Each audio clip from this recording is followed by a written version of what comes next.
Alors, à la fin de la classe de terminale, en chimie, il est très important d'avoir en tête les concepts de transformation totale, transformation non totale, équilibre chimique, équilibre dynamique. Donc là, ça rentre dans le cadre donc, des vidéos de révision. Considérons donc le cas académique le plus simple. Si nous mettons en présence deux réactifs, A et B, qu'ils réagissent ensemble et qu'ils donnent deux produits C et D.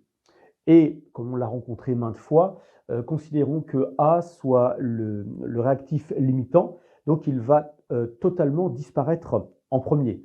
C'est-à-dire qu'à ce moment-là, l'avancement est maximal. La réaction s'arrête totalement et donc la transformation est totale. Il n'y a pas du tout de possibilité de revenir en arrière, entre guillemets, que C et D donc, réagissent ensemble pour revenir à la présence de A et de B ensemble. Non. Si A est limitant, il va disparaître totalement en premier. Et ensuite, par voie de conséquence, donc la réaction s'arrête. Nous avons donc ici un avancement, l'avancement maximal. On ne peut pas avoir un avancement plus grand que pour une réaction totale. Alors, remarquons ici la flèche unique, qui va des réactifs vers les produits, elle n'a qu'un seul sens. Comme je l'ai dit tout à l'heure, C et D ne peuvent pas réagir ensemble pour revenir, pour recréer du A et du B. Ça, c'est clair. Alors là, nous avons affaire à ce qu'on appelle à une transformation totale.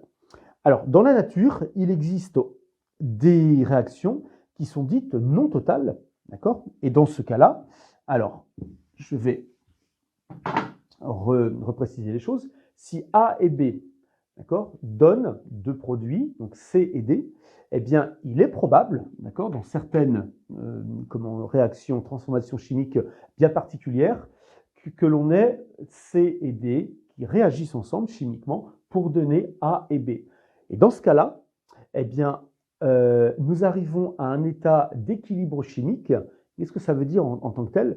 Ça veut dire que les deux produits C et D qui ont été donnés par la réaction de A et B, sont présents, mais à la fois les deux réactifs A et B aussi. C'est-à-dire qu'ils sont en quantité non négligeable tous les quatre ensemble. Donc, par rapport à ce qu'on a vu au préalable, ça veut dire que la réaction est équilibrée, elle ne s'arrête pas, entre guillemets. C'est-à-dire que ni A, ni B, ni C, ni D ne disparaissent totalement. Donc à ce moment-là, on arrive à un avancement final, X indice F, qui est inférieur à l'avancement maximal. Là, nous avons la caractéristique d'une transformation totale. Là, nous avons la caractéristique d'une transformation non totale. Et donc, il y a ce qui arrive vraiment. Et ce qu'il faut retenir, nous arrivons à un équilibre chimique. Alors, ces termes-là sont vraiment très importants à retenir. Donc, transformation totale avec une flèche dans un seul sens. Transformation non totale avec une double flèche. Les produits et les réactifs A, B, C et D sont en présence en même temps et de façon non négligeable, ensemble. Et donc, l'avancement maximal pour une transformation totale sera toujours plus grand que l'avancement final pour une transformation non totale. Et donc, dans ce cas-là, pour une transformation non totale, nous sommes en présence d'un équilibre chimique. Alors, on vient de voir que pour une transformation non totale, nous arrivons à un avancement final qui est plus petit que l'avancement maximal, qui est l'avancement pour une réaction totale. Okay, donc, il y a un taux d'avancement final qui est calculable comme ceci. C'est une fraction, donc XF sur Xmax. Et donc, cette fraction indique bien la fraction du réactif limitant qui a réagi. Okay, alors, taux peut avoir deux valeurs significatives. Alors, taux égale à 1, comme ceci, ou taux est inférieur à 1. Pardon. Donc, taux est égal à 1. Nous sommes sur des transformations totales. Transformation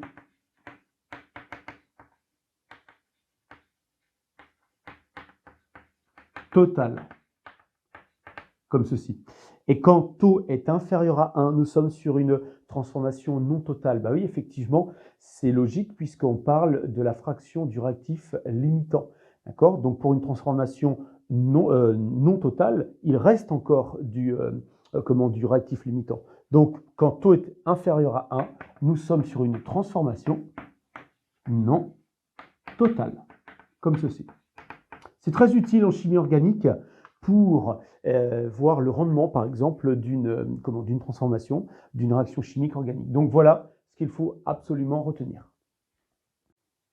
Nous avons déjà abordé le concept d'équilibre chimique qui stipule que dans un milieu réactionnel comme un bécher, donc au laboratoire de chimie par exemple, nous ayons en même temps et en concentration, en tout cas en quantité non négligeable, par exemple, deux espèces A et B des réactifs avec deux espèces C et D, donc des produits.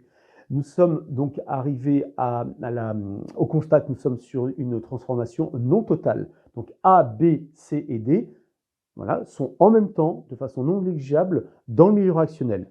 Alors, cela nous amène directement, simplement, au nouveau concept là, qu'on va énoncer maintenant, c'est le concept d'équilibre dynamique. Parce que, prenons par exemple l'espèce A. Eh bien, elle va disparaître dans le sens direct, comme ceci, et elle va apparaître dans le sens indirect, comme ceci. Voilà. Donc, je me suis permis de mettre sur les flèches donc direct de gauche à droite et indirect de droite à gauche. Si nous regardons sa vitesse volumique d'apparition, d'accord, sa vitesse volumique de disparition, pardon. Donc là, je vais parler plutôt dans le sens direct. Donc, nous allons avoir une diminution de la concentration de A. Donc, l'évolution de la concentration de A avec le temps va être négative. Donc, nous allons avoir ceci. Donc, voici la concentration de A en évolution temporelle, elle sera négative. Et sa vitesse volumique d'apparition, dans le sens comme inverse, indirect, nous allons avoir ceci. Ce sera une évolution positive, puisque sa concentration va augmenter. Donc nous allons avoir ceci, d de A sur dt, comme ceci, positif. Et si ces deux vitesses sont égales, d'accord, donc nous allons avoir moins d de A sur dt est égal à d de A sur dt. Donc ce que l'on considère par voie de conséquence, c'est que la concentration, d'accord, va être une constante. D'accord? C'est-à-dire que la concentration en A n'évolue pas. Il y a une constance, d'accord, en quantité de matière pour A, en l'occurrence, pour B, pour C et pour D. Donc là, voici le concept un petit peu plus précis voilà, d'un équilibre chimique. Là, nous arrivons bien à un équilibre dynamique. Les deux vitesses voilà, d'apparition et de disparition de tous les constituants, donc A, B, C et D, sont égales au sein du milieu réactionnel. Considérons l'équation générale de la réaction, on va dire assez simple, A, B, C et D en termes d'espèces chimiques avec leurs coefficients stoichiométriques respectifs, petit a, petit b, petit c, petit d. Nous sommes sur une transformation non totale. Cette équation, on peut lui associer ce qu'on appelle un quotient de réaction qui est celui-ci. Donc, nous remarquons que les produits en termes de concentration sont situés au-dessus de la barre de fraction et les réactifs en dessous, avec respectivement leur coefficient stoichiométrique comme puissance. Je rappelle que pour les solvants, les gaz non dissous et les solides, il est très difficile de connaître la concentration. La convention est de remplacer 1, de remplacer leur concentration par 1.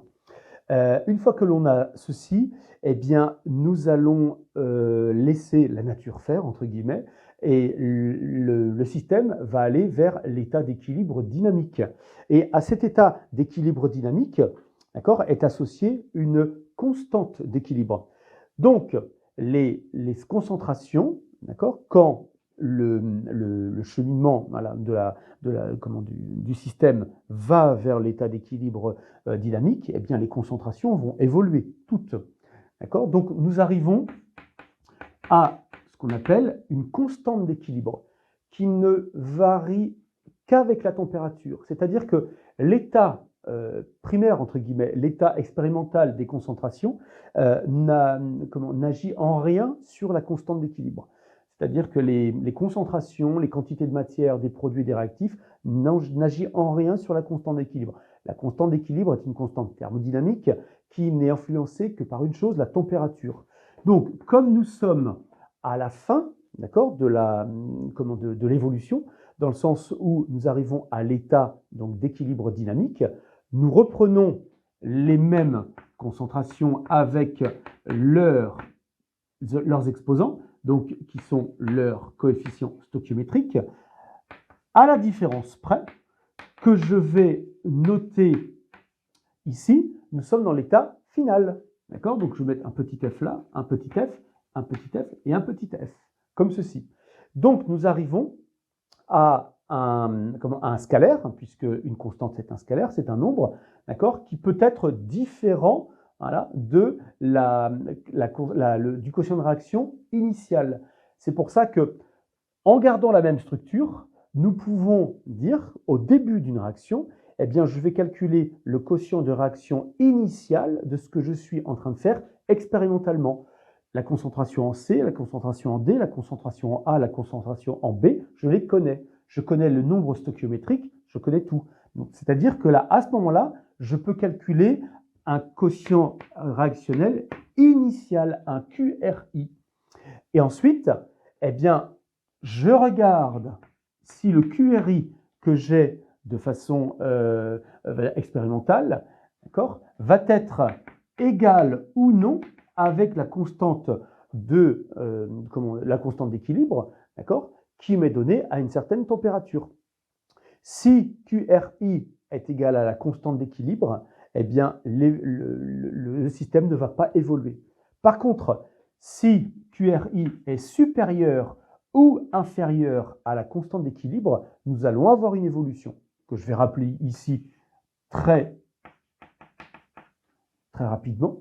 D'accord ? Considérons que la constante d'équilibre à une certaine température de cette réaction-là soit égale, voilà, au scalaire que j'ai fixé à cet endroit-là sur la droite. Si le QRI que je calcule au début de mon expérimentation est ici, d'accord, eh bien, l'équilibre va être déplacé dans le sens direct, comme ceci. D'accord? Et si la valeur de QRI m'indique une valeur supérieure à la constante d'équilibre, eh bien, je vais voir que le système aura tendance à se déplacer dans ce sens-là pour arriver à l'équilibre dynamique. Donc, de toute façon, la nature va faire en sorte que le QR de la réaction, donc son quotient de réaction, soit égal à la constante d'équilibre à la température donnée. Voilà, ça c'est le but. Tant qu'il n'y est pas arrivé, et donc l'évolution, on verra donc une évolution dans les concentrations des espèces en présence dans le milieu réactionnel.